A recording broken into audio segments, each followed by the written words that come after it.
everyone, and welcome once again to the Icarus adventures of Meat Popsicle and Sir Dialot.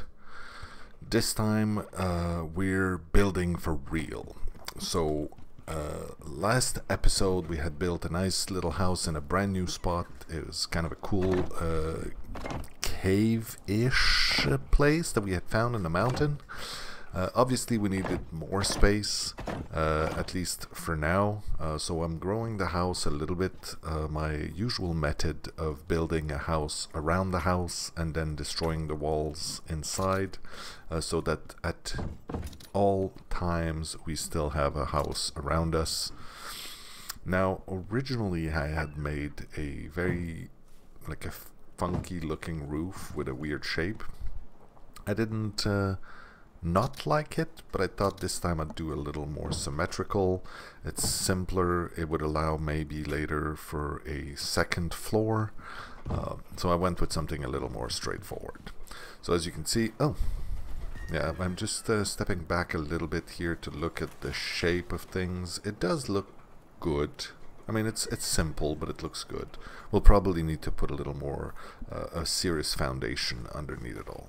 Now, as you can see, I decided to add a 2 block deep addition on one side and then a 1 deep on the other side. So that should give us quite a lot more space. I think that's going to be enough for a good little while at least. We'll have enough space for most of the machines that we need to build.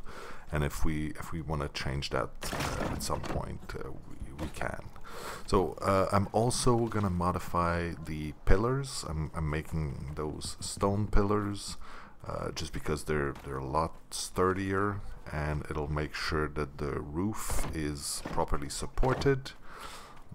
Again, trying to make this more or less symmetrical, but the other side was sort of a one-off. I think I'm missing some. There we go. I have a few extras. I'll be able to put that there. And good. Okay, so now that I have this side done, what I need is to yeah, I need to close off this side. Probably yeah, more resources. As you can see, we've started to accumulate a little bit, like at least copper and iron are not a problem anymore. I mean, we're gonna need a shit ton for everything that we want to build, but at least it's not a problem for now. You know, building the walls out of stone requires quite a lot of nails. For some reason it requires leather also, which I have not figured out why yet, but it doesn't matter. So we're gonna finish off these roof bits with these half bits. There you go. No, that's a weird one. Okay, there we go. Like this. A few flats and some bits on the other side. I'm also gonna remove, like, I'm destroying everything that I have in my pockets. I'm not gonna keep those wooden walls and wooden beams, even though I lose some of the resources when I destroy them, because we got so much wood and fiber that it's really not going to be a problem. Now we just need to make sure that we have enough stone walls. These are still kind of a pain to do. Important to leave some windows there. I mean, we created this place to have some really cool views, so let's not screw that up. So I went to get a few more resources to make sure I had everything. I'll be able to finish the roof, and there we go. The roof is gonna stay in wood right now. Like I said, we've discovered that this little cave mouth that we're in is somehow protected from the elements.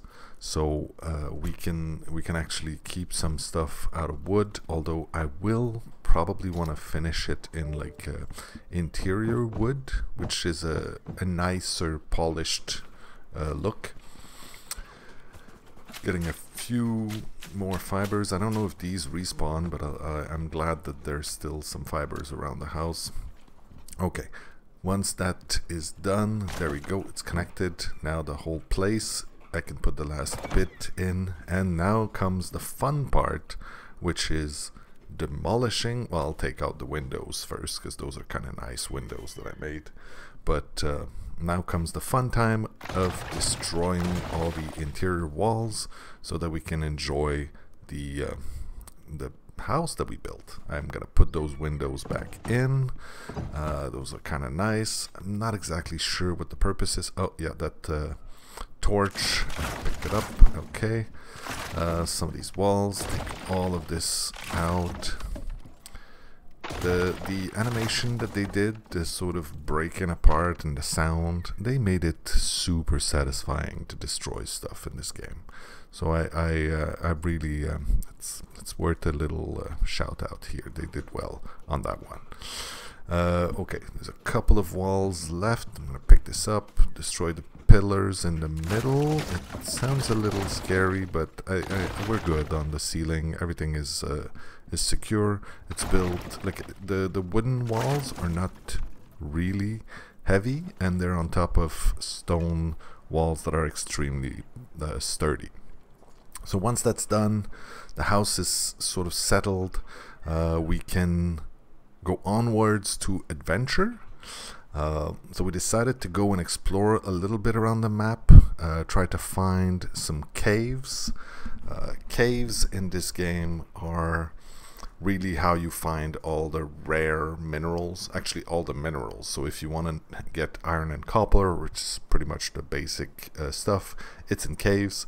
But every time you need anything else like titanium or platinum or aluminum or all of those things that you can then build everything out of, you have to go into caves.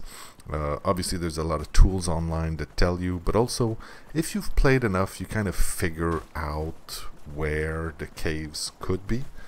So we decided to just go on an adventure and find out some more caves. And also, we are much more powerful adventurers now. And this is a good example. See? It's a bear running at me. I can shoot a few arrows in his face. Switch to my trusty knife. And there you go. So bears, like I lost maybe half my life. Okay, fair enough, there was 2 of us. But bears are not insta-death anymore. I will call that progress. So, there you go. That's us going to figure out where the cave is. We found a really good one. Oh, jaguar. See, again, those things would have been the end of us previously. But now we've got some decent armor and we have a few perks that boost our damage. So here we are in that new cave. Obviously we have to open it up. So usually these caves are closed off like this. So you have to break away all of the stone that's sort of hiding the entrance to the cave. Can take a little bit. 2 of us, fortunately, that's a little faster. And once you get in, there's usually some dangerous cave worms. Mostly dangerous because they're poisonous. So they shoot crap at you and then you get poisoned and then it hurts and that kills you. Caves are a little bit dangerous. That was the last one, I think. And then it's time to empty the cave. So we both get to work, speeding it up a little bit here, but yeah, we collected all the mats that exist in this. We do need everything, and that's sort of the situation. Copper and iron are the big ones right now. Coal, so that we can make some steel. I realized that my pockets are full. I'll get the gold. Also, gold is going to be really important really soon. So yeah, coal to make some steel is probably the next step. Now back home, put all of those mats in the furnaces so that they can get smelted, and let's look at the blueprints I can get with my new points. So I have 5 points available right now.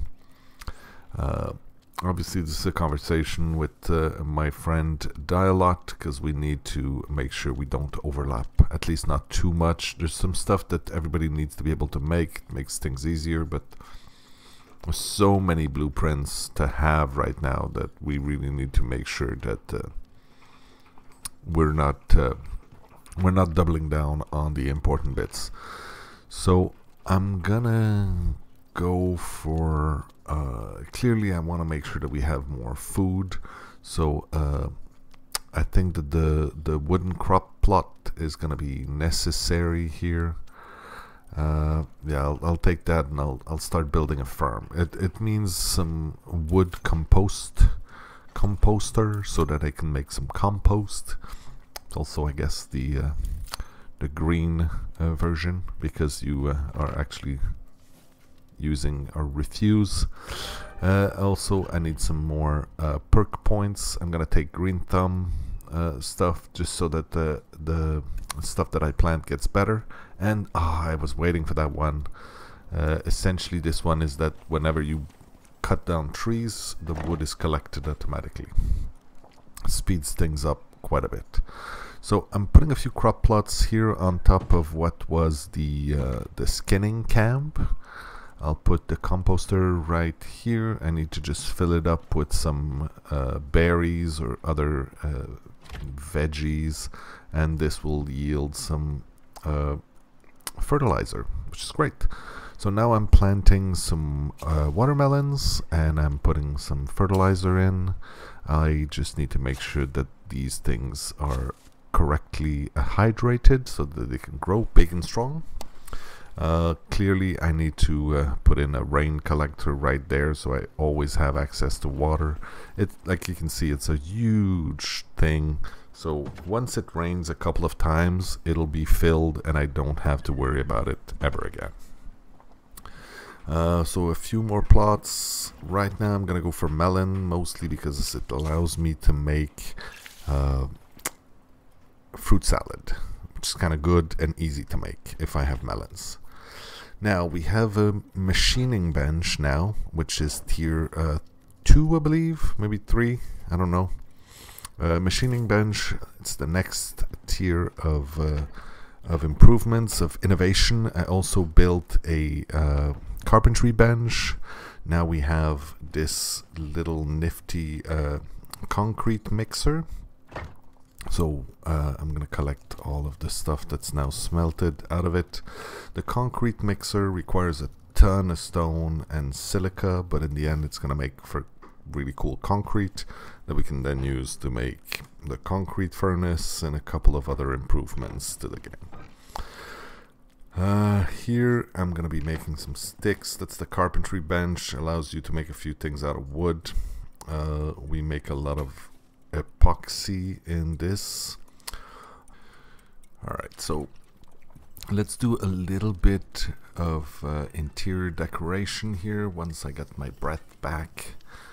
Alright, I have plenty of stuff to make some walls here. I think it'd be interesting to make to sort of cut the big room in two, so that we can have like a more of a kitchen and living section, and then a bit more of a workshop area. So I'm gonna put up a wall right here, maybe after the nap. Okay, I'm gonna put up a wall here. I'm gonna need to move things around, but I think it's gonna make for a much more interesting interior. So can I just yeah, okay, that's gonna work. I'll move these things. Yeah, I'll make a better living room section, a living room and kitchen section afterwards. So I can just put that here. Okay, that's an interesting. Yeah, that's fine. Obviously, I need a higher wall there, and I think that that's gonna be a bit of it's an opportunity to fix the roof. I mean, as you see, you've got the original roof that's there that goes higher up. I was never a huge fan of that shape anyway, so I can just take it out and organize it a little better, so that it's just better. There's a glitch here where I remove stuff and it still looks like it's up there, but I think it's fine. Okay, so I'll remove the roof and just put a flat ceiling there. Again, this might lead very well to a second floor eventually. Alright, I need to make sure I'm doing it properly. Okay, I can remove all of that. Now, there seems to be a problem here, which is I am on fire. Literally, I'm burning right now, and I didn't realize I was standing in the middle of the fireplace, and now I'm setting the whole house on fire. That's dumb. Fortunately, I always have a one of those fire whacker things in my pockets for just such a case. So it's stupid and it takes some room in my bag, but if I didn't have it right now, probably the whole house would have burned down, and that would have been very, very sad. So yeah, don't step in the fire is the lesson we're learning today. I don't like the log cabin, the outside look that I have inside the house, but that's going to be fixed when I change this for more polished wood. I took the kitchen bench. I have the biofuel oven stove thing. I can probably take the kitchen storage also. It's certainly not necessary, but like some of the medicine is going to be great, but I think that Sir Dialot is going to take care of the medicine. The glass working bench, yeah, I'll take the glass working bench, so now I can make cool things like jams and beer and things like that, because I need bottles for that. Let's pick one to start with. I think I'm going to start with beer. Yeah. Beer is slightly simpler because it just needs yeast, which I already have. And I'm gonna put the whole, like the kitchen bench needs to snap onto, actually the oven stove thing needs to snap onto the bench, which snaps onto the counter. So I have to be careful where I put the first one, but it's gonna make for a nice little kitchen counter kind of look, which is great. That little dresser it's kind of interesting. It takes a lot of room for not a lot of storage, but I kind of like the look. And at some point, you have to realize that this game, you know, you're making a nice little home for yourself, so it needs to look right. This would be great. I'm not sure I'm gonna be able to. I should have picked those up first. I think this one is gonna be a little more problematic to put in there. Can I put in? No. Okay, I'm gonna take out the this cooking station, and got a mortar and pestle can go on top there. I'm gonna put this one in the corner. I kind of like this. Yeah, I can't angle it too much. Now running out of room. Okay, that's dumb. Where do I put all of these things? Okay, just drop this in the cupboard. That's gonna be the whole point of it anyways, to be able to collect these things. Then let's put the kitchen, the cooking station back. Now I have a few things in there. Okay, and I have the stove and everything, so that's not bad. I'm not sure I'm gonna keep the dresser. The fire pit takes a lot of room, and it is kind of dangerous, as we've seen earlier. But I like the look. Okay, but I really I like this better. Like the whole kitchen kind of living area on one side, and then the workshop on the other side. And the good thing too is because I have a wall now, it means I can sort of put stuff against the wall in the middle of the room. So we'll stop here for now, but this is a much better place to build from. So I hope you enjoyed it, and I'll see you next time.